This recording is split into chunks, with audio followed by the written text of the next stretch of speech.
Hello, everyone, and welcome to Book Talks, a series of conversations with theological authors about their books, hosted by the Pittsburgh Theological Seminary's Barber Library and the Center for Writing and Learning Support. Please bear in mind that we are recording this event and will post it on PTS's website on our Book Talks page in the future.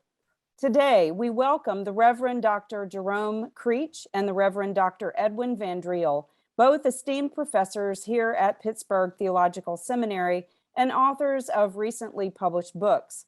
Our conversation today will focus on these two new books, Dr. Creach's Discovering Psalms, Content, Interpretation, Reception, and Dr. Vandriel's Rethinking Paul, Protestant Theology and Pauline Exegesis. We invited them to talk about their books in this format in a conversation together due to the interdisciplinary nature of their work. We hope to learn more, explore some ideas, have some fun, and celebrate this wonderful work that they've both done. Before I introduce our authors further, I'd like to direct your attention to the chat window on your screen. If you toggle across the bottom of your screen, you'll see the chat button, which you can press there in the chat. When it pops up, you will see several resources that will be of interest to you should you find yourself curious about each scholar's work and the topics that we cover today. These resources have been developed or linked by my colleagues, Michelle Spomer, Director of Barber Library, and Tisha Wu, User Services Librarian, both of whom have worked hard to make this event possible. They will be helping me watch for your questions in the Q&A later on in our time together. Thank you to Michelle and Tisha for their work to make this and all other book talks possible. Under Michelle and Tisha's guidance, the Barber Library has created a series of library guides, also known as LibGuides, for these book talks. You will see the links for the LibGuide for today in the chat. If you click on the link, you'll go to the library's website where you'll find many resources linked to our conversation today, including other recommended works on the topics that we will be discussing. Also in your chat window, you will find links to the sites where you can purchase the books featured today. You'll see the websites of the books publishers, as well as Amazon.com and bookshop.org. We encourage you to follow your curiosity about today's conversation and buy the books or check them out from libraries in order to learn more. You might even find that these texts would make a great Christmas gift for those in your lives who enjoy learning about the Bible and theology. While I'm thanking people who have helped us to make Book Talk possible, I'd like to thank our communications department, especially Senior Director Melissa Logan and Communications and Marketing Specialist Robin Menard, for helping us to get the word out about the event. Similarly, I'd like to thank our IT department, including IT Director Dave Middleton and audio-visual technician Bobby Jarsulik, sorry, Bobby, who is behind the scenes right now taking care of any tech issues that might come up. Thanks to you, Bobby, for being here. If you, audience members, would like to ask Drs. Creach and or Vandriel a question during our conversation today, I invite you to type it in the Q&A at the bottom of your screen. If you run your cursor over the bottom of the screen, you should see the Q&A button on the far right. We will be watching for these questions and will weave them into the conversation later on. I will talk with our guests for about 40 minutes, give them a chance to question each other if they would like to do so, and then turn to your questions. So please do join us for the conversation. Also, please note that there is a live transcription. Ooh, maybe there's not a live transcription. I'm sorry, Bobby, I thought there was going to be. Pardon me, everybody. There it is. There's a live transcription also at the bottom of your screen if you'd like to read along with us today. Thank you. And now to introduce our two guests. First, the Reverend Dr. Jerome Creach, the Robert C. Holland Professor of Old Testament at Pittsburgh Theological Seminary. Before joining PTS on the faculty in 2000, He taught at a number of different colleges, including Randolph-Macon College and the Baptist Theological Seminary at Richmond. He earned his doctorate at Union Theological Seminary in Virginia, now Union Presbyterian Seminary. And prior to that, he earned his MDiv and THM in systematic theology at the Southern Baptist Theological Seminary. Dr. Creach is interested in Old Testament theology and the appropriation of the Bible to the life of the church. Some of his primary focus in research and teaching has been on Psalms and prophets. He has published several books and numerous articles and reviews in journals for biblical studies. His publications include the 10 Commandments for Today, Violence in Scripture, and several others. And now, of course, Discovering Psalms are one of our books for today. His new book, Reading the Psalms, will be published anytime now, coming out very soon. A minister of the Word and Sacrament in the Presbyterian Church USA, the Reverend Dr. Creach has served congregations in Virginia and North Carolina and preaches and teaches regularly in the Pittsburgh area. And second, but certainly not last or least, the Reverend Dr. Edwin Vandriel, who occupies the Director's Bicentennial Chair in Theology at PTS, teaching predominantly in the areas of Christology, ecclesiology, and the interaction between biblical studies and theology. Dr. Vandriel is deeply invested in helping the church think about its existence and calling as it moves into an increasingly post-Christian world. He is the author of Incarnation Anyway, Arguments for a Supralapsarian Christology, and has just published the book we are discussing today, Rethinking Paul, Protestant Theology and Pauline Exegesis. Dr. Vandriel has edited scholarly collections and is published in academic journals as well as popular magazines, including Christian Century, Call to Worship, and the Presbyterian Outlook. The Reverend Dr. Vandriel is also an ordained minister of Word and Sacrament in the Presbyterian Church USA. He served on the church's committee that produced the denomination's new hymnal, Glory to God, was the primary writer of the committee's theological vision statement and a statement on language, served on the editorial advisory board of the Book of Common Worship, and is also involved in the PCUSA's 1001 New Worshiping Communities. He serves as an advisor to the seminary's Center for Adaptive and Innovative Ministry and is a member of the International Research Consortium, which researches missional congregations. It is my great pleasure to welcome you, Jerome and Edwin, to our conversation today. Thank you for coming to Book Talks and taking this time to talk with me and our audience about the work that you are doing. Oh, sorry, go ahead. I said, thank you. You're welcome. So I'd like to, good, I'm so glad.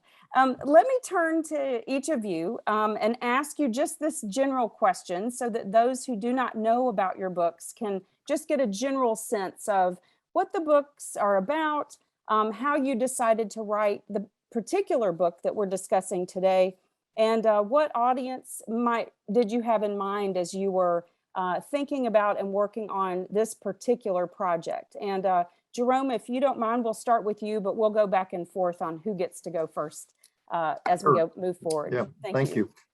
Thank you. First, maybe I should clarify something about my book's publisher also. There are actually two publishers involved. The primary publisher is from Great Britain, SPCK, and they're the one that initiated the project, and they have this series, Discovering Biblical Text. But they usually partner with a North American publisher when they're publishing the work of a North American scholar. So Erdman's is the North American publisher. There's a slightly different title for each one. SPCK calls it Discovering the Psalms, and Erdman's just Discovering Psalms. They have a different cover, but the books are identical with both. So that's that.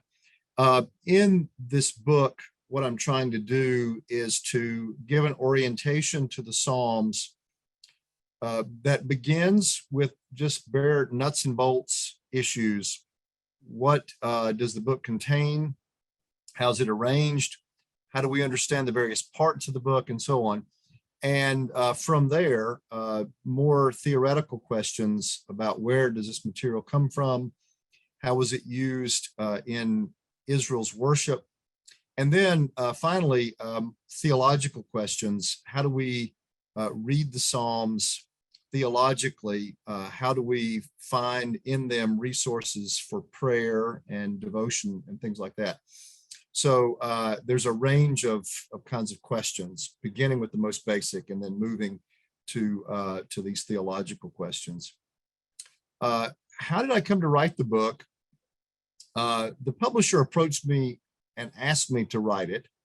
And, some will wonder or think maybe that scholarly works are produced usually because a scholar has just been hatching an idea for forever and so anxious to put it in writing, and that's how it comes. And sometimes that happens, but sometimes it comes when a publisher or an editor just says, we would like to invite you to do this. And then you get excited about it and you get to be anxious about writing it. And that is the latter for me. But this is something I've been thinking about and working on for about 30 years. It started when I was in seminary, really, taking an elective on the Psalms. We were reading the Psalms, reading some Psalms in Hebrew, and I was introduced to Hebrew poetry. And so the interest started there and then continued in my doctoral work, and I wrote a dissertation on the Psalms. And this book has given me opportunity to kind of go back through questions that I've been working with for all this time, but have not had a chance to kind of address them in any kind of systematic way. So as far as the audience, sort of the ideal audience is the members of my class for Prophets, Psalms, and Wisdom that will meet in the spring of 2022. And they will be required to read this book. I hope they will also buy it as well. And so that's sort of the audience.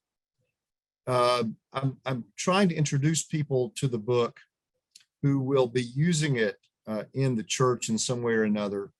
It's not an introduction meant for skeptics or non-believers or anything like that. I think it's also a book that I kind of have pastors in mind, because pastors, even though they may have been through a course like this, they often will have forgotten much of what they learned and need to get a reorientation to something like the Psalms. So it's that's sort of the audience for the book. Thanks, Jerome. Edwin? Thanks. So in my case, the book is a theological reflection on something that has been going on for decades in Pauline studies. So for the last 3-4 decades, Paul scholars have been arguing that that the Protestant tradition has been misreading Paul, that Paul should be read in a different way, fueled by a better understanding of first century Judaism, Paul's own context, the kind of things he was arguing about. And so maybe some of the audience, they will know names like Ed Sanders or N.T. Wright or Richard Hayes. These are some of the major writers in that whole conversation. And since Protestant theology is for a great part Pauline theology, I mean, I think Paul is kind of the big name behind a lot of Protestant thinking. It seems to me that when Paul scholars are telling us that we are misreading Paul, we need to pay attention as theologians, as Protestant theologians. And so I came across these kind of conversations especially about 10 years ago. I was actually doing 2 other projects. I wanted to write a book in Christology. I wanted to write a book on Christ's resurrection and ascension and how that shapes the Christian story. And I started to read some recent books at the time about Paul that argued that even though Paul is often thought of as a theologian of the cross, that actually resurrection and ascension are playing a much larger part in his thinking than that we have taken for granted. And so that piqued my interest, and that came out of these new kind of ways of reading Paul. And I was also interested in ecclesiology, the doctrine of the church.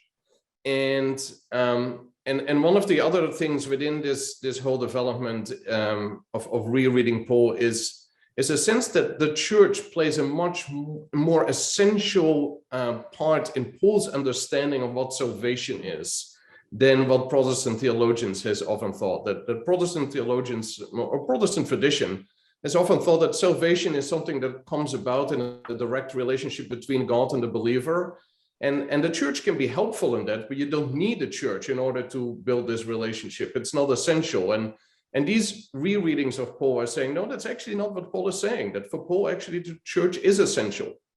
And so these kind of insights started to pique my interest, and so much so that I wanted to understand better where all of this was coming from. And so I started to read more and more of this material. And I started to also realize that there were very few fellow theologians who were reading this material systematically. And that if there were theologians who were reading this, that they were often of a more, let's say, conservative Lutheran or Reformed stripe, and that they were circling the bandwagons in order to defend traditional Protestant positions. And that struck me as a very un-Protestant thing to do, right? Because, I mean, one of the Protestant impulses is, in the end, scripture is where we go in order to learn about God. So if scripture is going to have to be read afresh, then that's what we like to do as Protestants. And so I thought it was actually important for a theologian to start reading these kind of exegetical works, coming alongside the exegetes, who were all themselves realizing that they were doing things that were theologically important, but who were missing a theological conversation partner. And so I wanted to come alongside and say, well, if I as a theologian read this work, this is what I see you doing, and this is where I see the theological consequences and implications of your work. So that's what this book is trying to do. So I shelved these other projects at that moment, started to write this book. So who is it meant for? Well, in a way, it's meant for Jerome. It's meant for exegetes, and saying, this is what I see exegetes doing. And it's for theologians, where I'm saying, hey, I think we should pay attention to what is going on in this whole conversation. It's meant for people who do exegesis and theology the whole time, like pastors, right? I mean, they have to straddle both of these worlds whenever they preach and prepare Bible studies and so on. So in a way, I also want to show as a theologian, this is how I do that interdisciplinary work. So, and in line with Jerome, it's meant for the students in my elective on Paul, what I will be teaching in spring. And there too, I hope that they will be buying the book. So perfect timing on both of these books coming out right before your spring classes. That's great. Lucky students who will have that, have these resources and everything that's in them, all the documentation and all the possible ways that they can utilize them and think about them. I want to pick up on this thread, Edwin, that you were just discussing, that we also, the three of us, talked about as we were organizing this conversation, to talk about interdisciplinarity. And some of our audience might not know that term very well. So first of all, I'd like to invite y'all to talk a little bit about what that means to you, but also in terms of how your book is modeling interdisciplinarity. And Edwin, you've already given us some of that idea. But when people think about it, it seems rather an unwieldy thing to do, because diving deeply into one single area of study is already demanding enough. So then now we've got to juggle two. And there are some generative things that can come out of that sort of toggling back and forth or relating these two different fields of inquiry together, but then there are also some challenges. And so I'd be interested in hearing from both of you a little bit on your understanding of interdisciplinary from your angle. Jerome as an exegete, as a biblical scholar, first and foremost, with a background in systematic theology, and then Edwin as a systematic theologian who's engaged deeply with the exegetes. So let me just let whichever one of y'all wants to jump in and start down that thread. Please go ahead. Well, Edwin's book is interdisciplinary, I think, in a kind of pure sense, that he's taking two what we often consider disciplines, biblical studies and systematic theology, and bringing them together in conversation. And so I'm sure he'll say more about that. First of all, biblical studies is itself interdisciplinary in that to be an exegete, you have to know something about history and reading history, interpreting history. You have to know something about various kinds of literary criticism, text criticism, something about anthropology, particularly reading something like the Psalms. So all those things are involved in interpreting a book like the Psalms.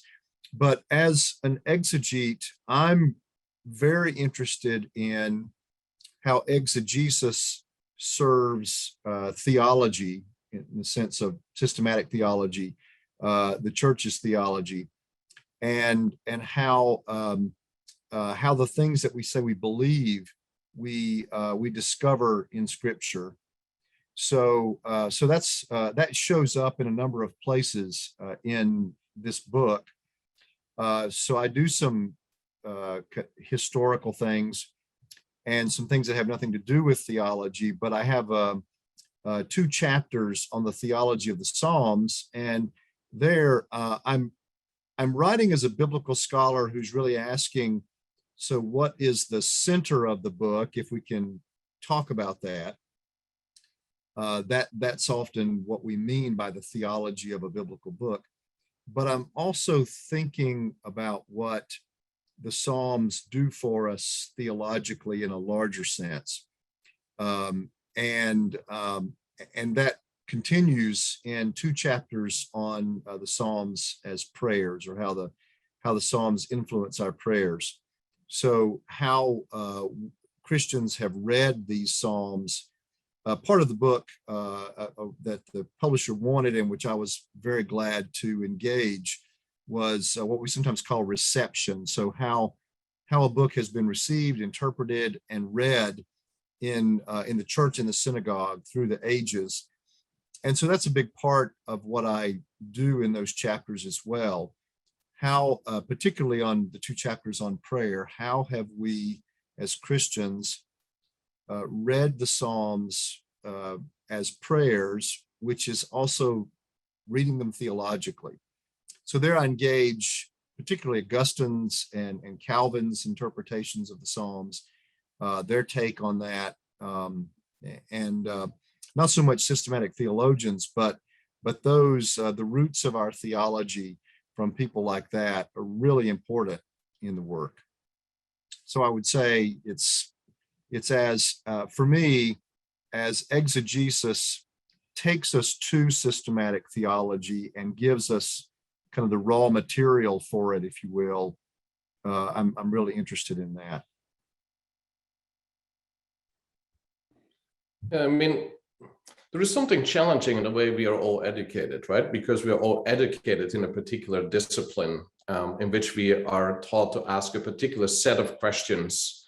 And it almost has to be that way because our disciplines have expanded so much. It is impossible to master in a deep level more than one discipline. And so, at the same time, as I alluded to earlier, in a school like ours, we do not train our students to be exegetes or theologians or pastoral theologians, right? We train them to use all those disciplines together and to interact with them so that they may be leaders in the church. And so I think it is upon us, even though we have been trained in particular disciplines, to also model for them, how do you do that in fruitful ways, that going back and forth between different disciplines. And to do it on an academic level, it's somewhat challenging, right? Because as Jerome said, I mean, I basically had to master here another body of literature, and to try to do it in such a way that exegetes felt that I would do right by what they're doing, and I'm somewhat credible in the way that I'm reading their work. And so I hope that worked.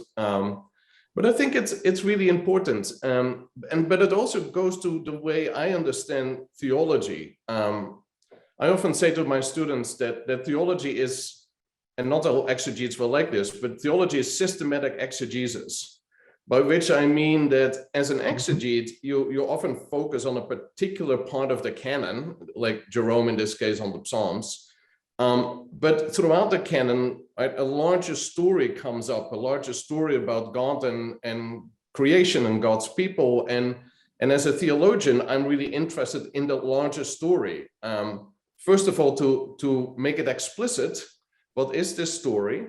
And then to reflect, so how do I tell that story? And what are different ways of telling that story? And what are the theological implications of telling the story differently and with a different emphasis or a different rhythm and so on. And so to do that, I need to lean on the exegetes to help me understand the different parts of the canon and to understand them rightly, so that then I can come alongside and do this work of trying to bring all these different voices together and listen to what is then the picture that emerges about who God is and how God relates to us. And so I think in that sense, that interdisciplinary work is inherent to doing theology. I just try to do it very explicitly in this particular book. And I would say, Edwin, following up on that, you know, part of what you were investigating was Paul's own sort of as you call it, the narrative substructure, or the assumed or implied narrative substructures of Paul that are giving rise to his understandings of the gospel story. So could you talk a little bit about that? Because I think that's a part of what you're getting at, is let's not have a conversation just about concepts, but let's actually talk about what's the foundational in Paul's sort of understanding of the gospel story, and then how that manifests in what how he thinks about certain terms that we take for granted. Because that's a key move that you make, I think, looking at the exegetes to try to inform your reading of Paul. Right, sure. So what I just said about this, the work of the theologian who tries to formulate a story, my sense is that every believer has somehow in their mind a particular way of construing the story, a particular way in which they understand, how God relates to creation. And we're not always aware of the story we work with, but I think we all have some kind of story, and that informs our own relationship with God and our relationship with the world and so on. And especially and theologians also have that kind of story, and often theologians, they will write on particular topics, right? They may write a book on the church or on Jesus or on creation, but how they do that will be informed by what they really think that the larger story is. And so I take Paul to be a theologian who is writing on very particular focus on particular issues that arise in his congregations, right? And he responds to crises and so on. But what informs that, I think, is some story he has in mind. And Richard Hayes, one of the exegetes I mentioned, he actually talks about this as the narrative substructure that is kind of embedded in these letters of Paul. Now, when it came to this particular topic, so what is it that these contemporary exegetes are doing, and how is that different? How are they reading Paul different than let's say, Luther or Calvin? one way to analyze that is I'm suggesting in the book that what makes the difference is that these two groups of exegetes, these traditional Protestant exegetes and the contemporary exegetes, they are assuming that Paul has a different kind of story to tell. And so what I'm trying to articulate is what story is it that Luther and Calvin assume that drives Paul, and what story do the contemporary exegetes thinking that Paul is telling? And then I look at the particular differences. So how do we interpret justification or divine righteousness or those kind of things, that the terms, the concepts we usually associate with Paul? And I say the reason why contemporary exegetes understand these concepts differently than traditional Protestant theology is because they are working with this different narrative substructure. And so in the end, our debate ought to be about what story do we take Paul to tell? What is driving Paul, both in his theologizing, but also in his ministry? And how can we be enriched if that story is maybe richer than we always thought it was, which is what the exegetes are arguing, then maybe we also, as a church and as theologians and exegetes, can be enriched by getting a grip on this richer story that Paul is working with. I also think, Jerome, in your book, you have the two chapters, one which deals directly with theology itself, and the second is a theological anthropology. And then you have your final chapter that links the readings of the Psalms, or the understanding of the theological dimensions of the Psalms in light of the Gospels in particular. Can you talk a little bit about the specific dimensions of that for you? I noted in particular that you were citing your professor, Dr. James Luther Mays, to whom you also dedicated the book, that an essential thesis of God's reign that comes out in the Psalms that then travels with us as we then also look at the Gospels. And so if you could share that, because that in some ways the narrative substructure that you're sort of unearthing in the Psalms, I would say, if I'm permitted to use Edwin's terminology on your book. Yeah, that's right. Thank you. Well, I think Mays really did articulate beautifully this idea that the sentence, "the Lord reigns," which appears prominently in some Psalms, Psalms 93 to 99 especially, that is the central theological claim of the Psalms. I was in a conference a number of years ago, and I was on a panel. We were each presenting some aspect of our work on the Psalms, and a number of us were from the Reformed tradition. And someone who was responding to each of our papers made the observation that this idea came up in our work so much because we were all from the Reformed tradition. And one of my Reformed colleagues said, no, it comes up just because it's in the material. And I really do think that's right. So what First Mays says is that this idea of God as king is a root metaphor in the Psalms. It's some people don't realize this, but it's the main way God is conceived in the Old Testament in general, and certainly in the Psalms. And so all the other labels for God, for the most part, in the Psalter are sub-metaphors of God as king. So God as shepherd is a sub-metaphor. Kings in the ancient world wanted to be seen and presented themselves as shepherds of their people. They were benevolent rulers, they wanted people to think. To speak of God as refuge, as a fortress, these also are royal images, God as a protector, and so on. So that's the beginning point. About 30 years ago, a movement began to read the book of Psalms not as a disparate collection of individual poems, but as a literary unity. And this is a traditional idea. It's one that goes back to the early church, but in modern scholarship, it had been dismissed as something that imposed on the book of Psalms.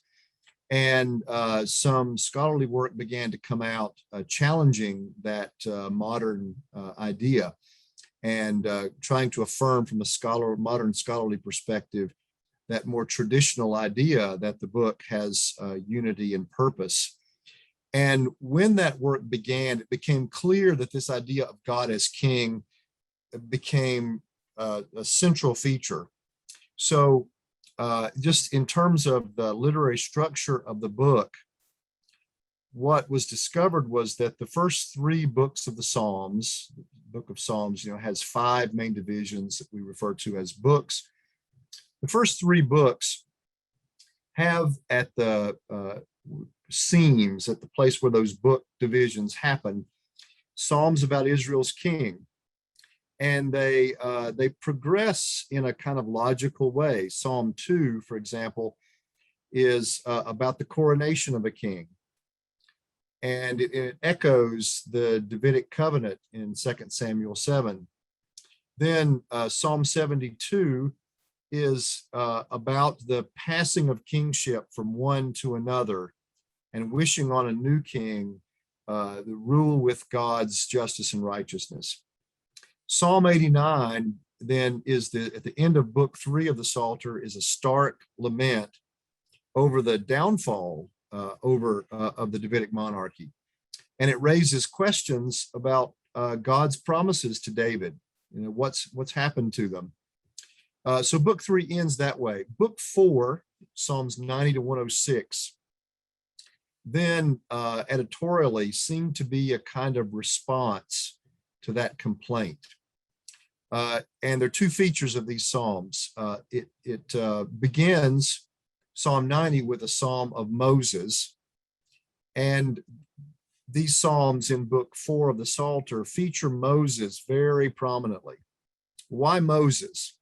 Well, perhaps it's because the identity of the people who've experienced the downfall of the monarchy and the exile at the hands of the Babylonians come to understand themselves not primarily as a people of David, who were ruled by a monarchical, by a dynasty, Davidic dynasty, but they are people who identify themselves with Moses. The Exodus and God saving them, establishing them as a people, they can maintain that identity even without a land or without a king.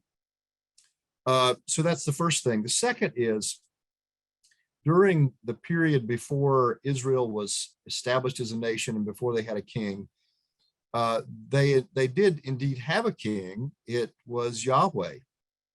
And this is at the very heart of the complaint over monarchy from the very beginning. When the Israelites asked Samuel for a king, and the Lord says to Samuel, go ahead and give them what they want, but don't let your feelings be hurt. They're not rejecting you, they're rejecting me as king over them. So this idea that Yahweh is the true king has always been there. And the images of Yahweh as king were there in Exodus text, recounting the Exodus, God's leadership through the wilderness, and so on. Now that's being recaptured and reclaimed. It also has another dimension. The line, the Lord is king or the Lord reigns, is almost identical to a line in the Babylonian creation epic, in which the Babylonian god Marduk is declared king over all the gods. He's seen as the creator God and the one who rules over everything and everyone. The Israelites, even if as they have experienced the defeat by the Babylonians, say, no, that's what you think, but Yahweh is the true king. And that was the center of their faith. So it has this dimension of this has always been what we believed, but now it's more important than ever that we hold on to that. And despite the appearances of what's going on in the world, Yahweh really is king. So that obviously feeds into some really important theological ideas we have, that God's kingdom is coming. It's not here yet in full. but we believe that God holds the future, so it informs those ideas. The other chapter, you referred to a couple of other chapters, the one on anthropology. The identity of the human being in the Psalms is first and foremost determined by how human beings respond to God's reign, God's kingship. And those who respond in dependence, in trust, are referred to as the righteous. Those who think they rule themselves, control their own lives, are referred to as the wicked. And the Psalms depict those two groups as having completely different paths in life, completely different sets of behavior, and different outlooks, and in the end, different end in life. But all of that feeds in then to the New Testament's reading of the Psalms, which understand Jesus as the righteous sufferer on the cross. He prays from the individual laments. Almost all of Jesus' words on the cross come from individual lament psalms, and like Psalm 22 being the most prominent of those. So that's Jesus' identity. Interestingly, however, this is also David's identity in the Psalms. From the very beginning, David is presented as one who suffers at the hands of enemies, and in that suffering turns to God and asks for God's help. Psalm 3, the first psalm that has David in the title, is exactly about that. And from the very beginning, interpreters like Augustine recognized it. Calvin recognized this and played heavily on it, that this is who David is in the Psalms. He's not the all-powerful king who rules over people. He is one who's dependent on God and who suffers in his role as God's anointed. That's what we see as the identity of the Messiah in the New Testament, which we sometimes think that's a surprise to people. And maybe it is because people are looking for some triumphant king as Messiah. But the roots of who Jesus is and the explanation of who Jesus is in the New Testament is there all along, in the Psalter especially. Can I jump in here, Shan? Because there is actually a direct link between some of the things that Jerome was talking about and what these exegetes are doing. So Jerome was just talking about the rediscovery of the notion of the kingship of God, and right, God as the deliverer of God's people, and right, one of the terms in which this comes out in the psalm is the notion of God's righteousness. Now, yeah. God's righteousness, of course, also plays a very central role in Paul, right? I mean, in the opening of the letter to the Romans, God's righteousness is revealed in the gospel. Now, in the time of the Reformation, somebody like Luther was really wrestling with what is actually meant with this divine righteousness, because the exegetical tradition that he came from the late medieval time understood divine righteousness as God being a just judge. Once we appear in front of God's judgment throne, God will do right with those who are righteous, and God will condemn those who are not. And so divine righteousness was something that somebody like Luther was really afraid of, because, I mean, on what side will you end up? Right? And so he wrestled with this because Paul says God's righteousness is gospel, is good news. And it didn't sound like good news to him at all. And so he then comes to the belief that actually this righteousness, it is the righteousness that God gives to the believers. It is what he calls an alien righteousness. They will be counted as righteous because of the work of Jesus, right? And that is how then righteousness becomes this very positive idea. Now, what happened in the last couple of decades in Pauline scholarship, drawing on this work on Pauline, on the Psalms, these Pauline scholars said, well, that is really not what righteousness means here, because Paul takes this term from the Psalms And it is not a righteousness that God gives to the believers. It is really God's own righteousness, God's property. But why is it positive? Because it is God's faithfulness to God's people. It is God's faithfulness to God's promises. It is the fact that God will be the deliverer.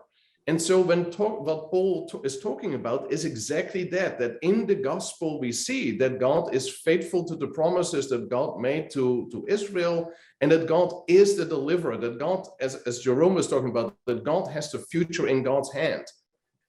But now notice something theologically important, that on Luther's understanding, when he was talking about divine righteousness, he talked about that in the context of the dynamic of sin and forgiveness. I'm sinful, how will I be saved, right? That was Luther's question. How can I stand in the judgment of God? But what these contemporary exegetes are talking about, inspired by the Psalms, is an eschatological notion, God who will save creation. That is a much bigger story than just the sin problem. That is about there being a future for all of creation, right? And so the story becomes differently in that different interpretation of this term righteous. And it's partly going back to that work on the Psalms. Mm-hmm. Yeah, and that's great, Edwin. And I think that's exactly right. It's also in the Psalter, righteousness is often linked with the term mishpat, which we often translate justice. And these psalms that declare Yahweh as king say things like righteousness and justice are the foundation of his throne. These are presented not as ideas of moral purity or anything like that in the sense of righteousness. It's more like the glue that holds the creation together. And so when righteousness is upset, then the physical world suffers. It's not just human beings are sinful and suffer from that. It's that the creation itself, the non-human world, also suffers. So it's this holistic idea about God reigning and holding the world together. Another word that fits with these often, like as in Psalm 72, is shalom. Those three are linked as the part of the work of God. There's also no sense of the word righteous when applied to human beings as worthy. It has nothing to do with not being sinful or anything like that. It has to do with pure and simple dependence on God. And the righteous sometimes, in fact, they're the ones who are very aware of their sins because of their dependence on God. It's an interesting kind of picture. And the wicked are simply those who ignore God's reign, who ignore what God wants, who think themselves, autonomous, not dependent on God, not under God's judgment in any way. So they do whatever they want. And that's the dividing line. Well, anyway, interesting connections. Yeah, this was fun for me to get to read these two books and kind of see how there's some ways in which they really interconnect quite interestingly, and in some ways that surprised me as well. I want to make sure to say again to our audience to please ask your questions in the Q&A so that we can address things that you're thinking about as you listen to Drs. Creach and Vandriel talk about their books, but also kind of talk about these ideas together. We already do have a question in the Q&A that I'd like to go ahead and throw in. This is from Trent Hancock. Trent, I want to thank you for being the first. And Trent says, in the spirit of interdisciplinarity, what would you hope a church historian or practical theologian might gain from reading your work and or using it in their classes or writing?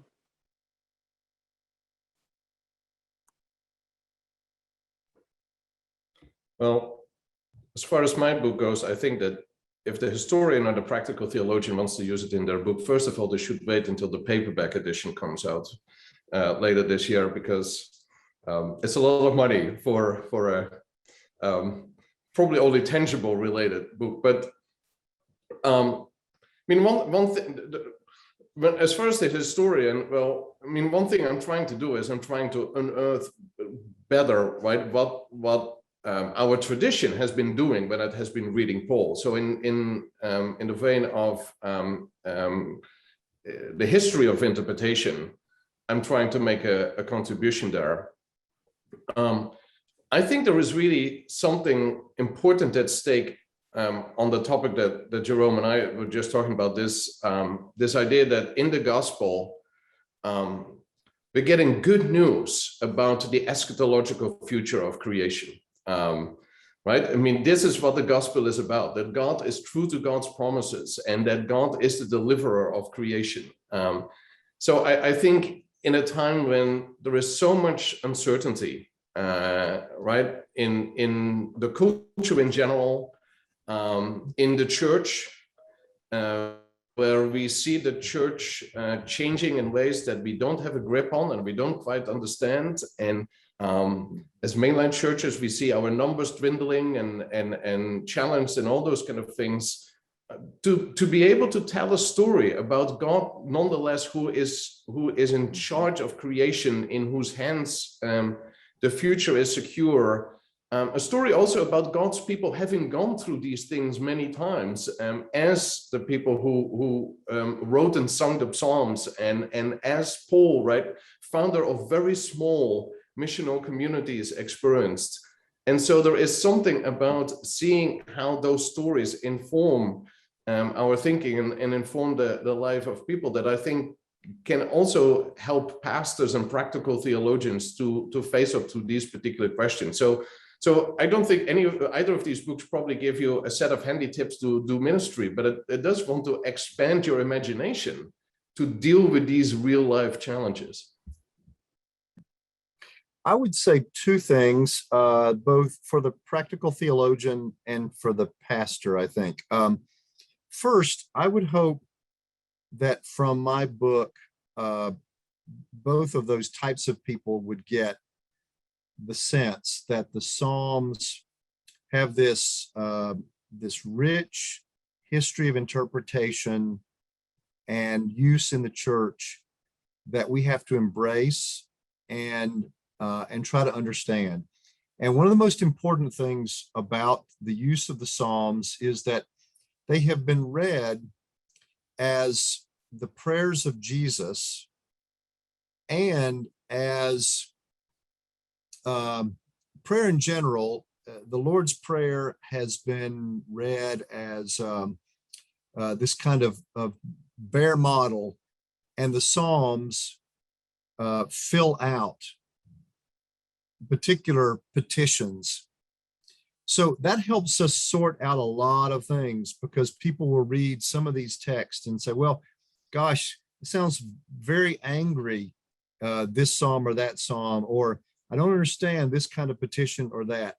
If we put in that larger context of the Lord's Prayer, that it's really, they're being read as texts that fill out these various kinds of prayer, it makes sense. If we understand them as really asking for God's will to be done on earth as in heaven, then the cries against the wicked begin to make more sense. So read in this bigger kind of holistic and historical way. The second thing I would say is really specific. There's a lot of attention today in the church, particularly in the mainline church, paid to the issue of justice. And of course, the events of the last couple of years have heightened our awareness of what some people call social justice. But often people talk about that in terms of simply that we see things that are wrong in the world, we know what's right, and so let's address it. And that's perfectly fine. But let's recognize in the Psalms a great resource for talking about this. Psalm 82 is one I talk about in the book at one point. I cite New Testament scholar John Dominic Crossan, who says this is the most important passage in the whole Bible. because it says that essentially divinity is defined by concern for the oppressed and those who are victims of those the Psalms call wicked. And all the other deities are dethroned because they're doing the opposite. So it defines divinity. Therefore, it defines who our God is. So there, from there, we can find other texts that are related. But we find in this book a kind of primary resource to orient us to the identity of God, what's God doing in the world, you know, and we just shouldn't miss that.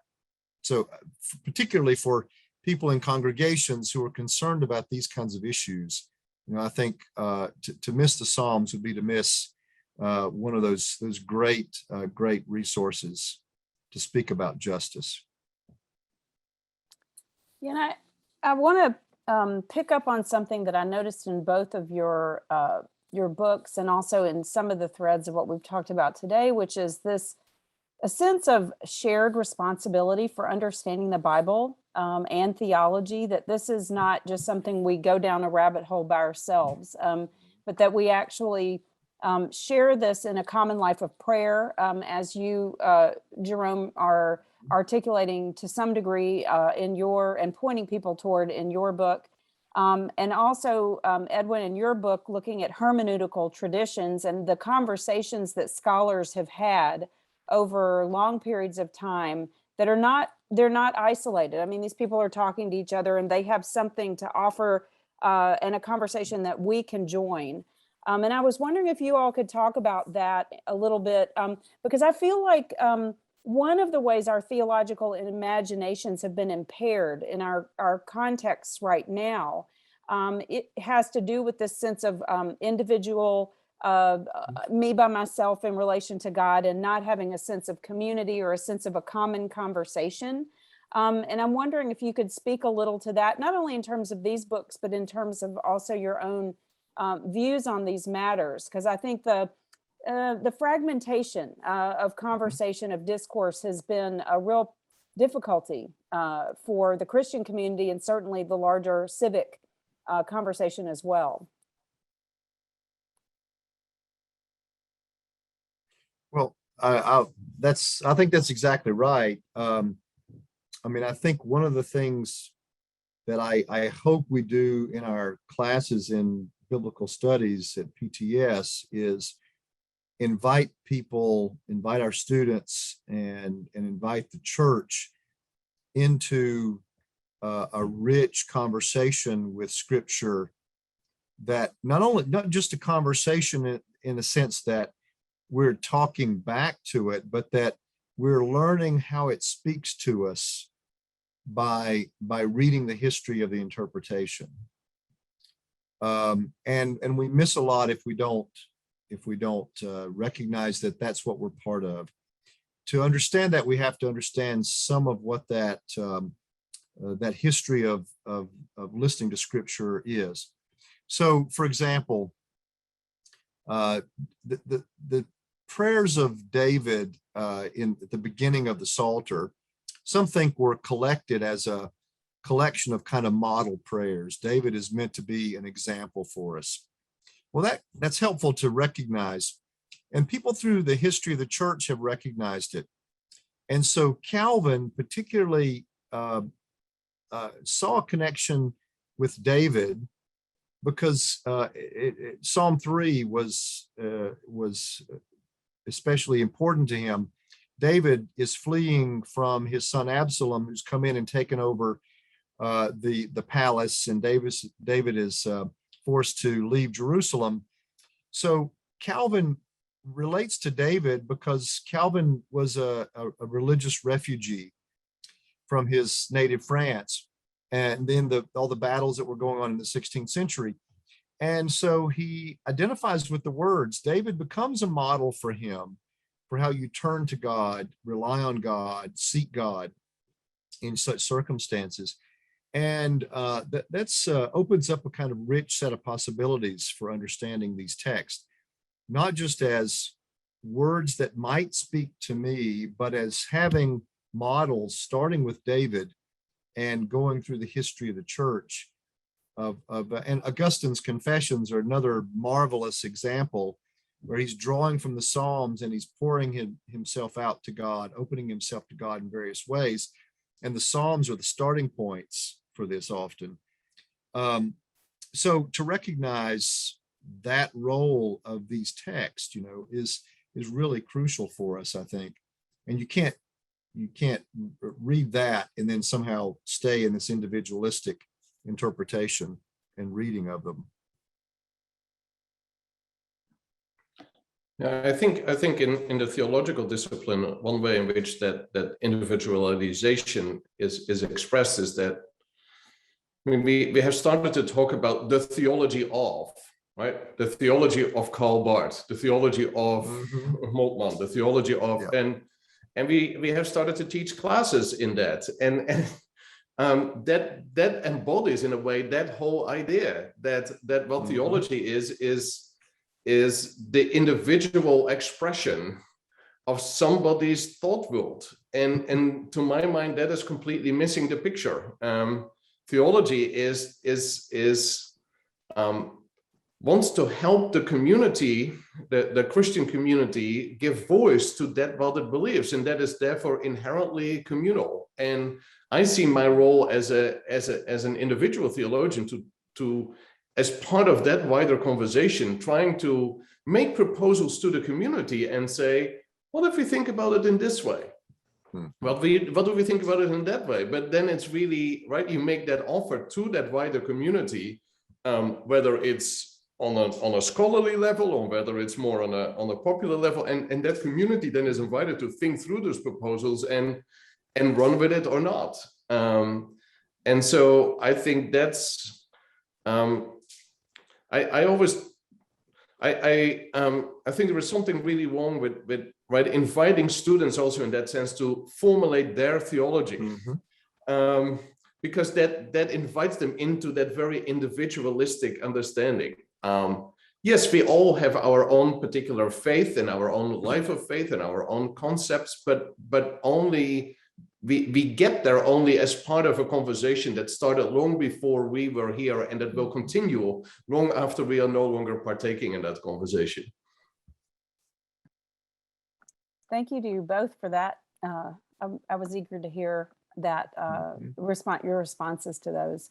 And following up, Edwin, on something, a strand of what you just said, we have a question from an anonymous attendee who's asking about Pauline interpretation and ways that it's been used to denigrate, and how your work is going to contributes to perhaps as a corrective or addresses that. And the attendee says, Paul's words are often a point of controversy in the church and have been weaponized in the past to justify the oppression of women, gay and queer relationships, and to justify white supremacy. Does this contextual and theological reading of Paul reveal a new perspective on these topics? What hope does it offer the church today? Well, I don't address the first two issues that you asked about, but I do actually address the issue of race. In the last chapter, so in most of the chapters, what I do is I let the exegetes speak first, and then I say, so what do I hear if I listen to this with theological ears? What do I hear? But then in the last chapter, I turn the tables and I say, let's look at three contemporary conversations in theology. And let's see how this new reading of Paul may make a contribution. And one of these is the conversation about race and social imagination. So I focus particularly on the work of Willie Jennings, right? And one thesis that drives Jennings' work is the idea that that Christian racism actually comes forth, is enabled by Christian supersessionism. The idea that we as Christians have taken the place of Israel, that there is a superiority of the Christian faith over against the Jewish faith, and he says that way of thinking has opened the line for other forms of sense of superiority and domination and so on. And so one way to counter actually Christian racism, to be healed from this diseased social imagination, he calls it, is to engage in this notion of supersessionism, to counter this notion of supersessionism. And actually, what happens in Paul's scholarship is doing exactly that. And so what I'm doing in the book is I'm trying to show how some of these conversations in Paul's scholarship can actually help enrich that conversation about race that is happening there. And so I believe that there are really interesting and surprising ways of interacting between these conversations. Mhm. Thank you for that, Edwin, so much. And I want to see if there's anyone else that has a question they'd like to pose before we have to wrap up. It's getting to be 5:10, and we want to make sure to be done on time. I've got a whole list of questions that, of course, we haven't gotten to, and one of which was about Luke Timothy Johnson's his most recent interview in the Christian Century, who says Paul's not a theologian. But anyway, we can't get to that today. I'm so sorry, Edwin, because I had a good question for you. We actually do have one more question from another anonymous attendee who says, just curious, is there any parallel between David and Paul in your two books? I'm not exactly sure what the attendee is asking. So I'm not sure how to answer that. I'm not sure if either of you guys might have a clue. I think that Paul loved to sing the Psalms. Well, he definitely loved to read them, didn't he? And the New Testament authors cite the Psalms more than any other Old Testament book. And often, if you look closely at Paul's argumentation on key issues, he's drawing from all kinds of Old Testament texts, but often he's putting together various parts of Psalms in his argument. Romans 3 is a good example of that. So I know he was reading them. I hope he was singing them too and praying them. Which, by the way, right, is a perfect illustration of how theology comes forth out of the worship of the church. I mean, what Jerome just pointed at, I mean, is a real life example. I mean, the fact that he quotes these texts, I don't think is just because, right, he treated them as theological texts, but these informed his own life of worship because it informed the life of worship of Israel. And so that then shapes his theological imagination and shapes the way he tells the story.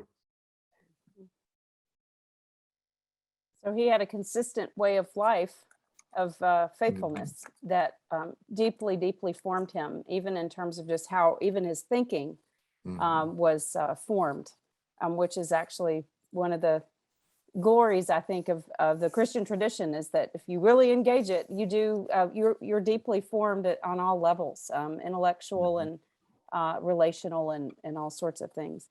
Well, on that note, and I hate to end because, you know, it's been a great conversation. I've learned a whole lot listening to you both and getting more insights than even my quick reads of your books allowed me. So I really do want to thank you both, Jerome and Edwin, for this really wonderful conversation and for your books. I really appreciate so much the work that both of you put into these. Just as a reader, as a person who reads a lot of theology all the time, students and otherwise, it was a real pleasure to read both of your works, and I thank you for them, for myself as well as for everybody else who's here and who might engage them, including your classes next semester. So thanks for that. And I also want to thank my colleagues at the Barber Library and IT and Communications for helping to make this possible. Please, to all of you who are here as audience members, check out the LibGuides, which Michelle Spomer has put back up in the chat. If you haven't seen them, please roll back up in the chat and check those links out so that you might do some additional research and learn more about these topics that we've been discussing. I do want to thank the audience members who have joined us this afternoon to celebrate these two works. And I want to invite everybody to join us in February for our next Book Talk event, and encourage you to watch your emails and the PTS website for our announcement about dates and who's going to be coming and joining us in the spring. And I'm sure they'll be looking back at this one as a great model of a conversation. So Edwin and Jerome, thank you so much. And I wish you a blessed Advent and a really happy Christmas with your families and with your grading as well. Thanks everybody for being here. Thank you. Bye. Bye-bye.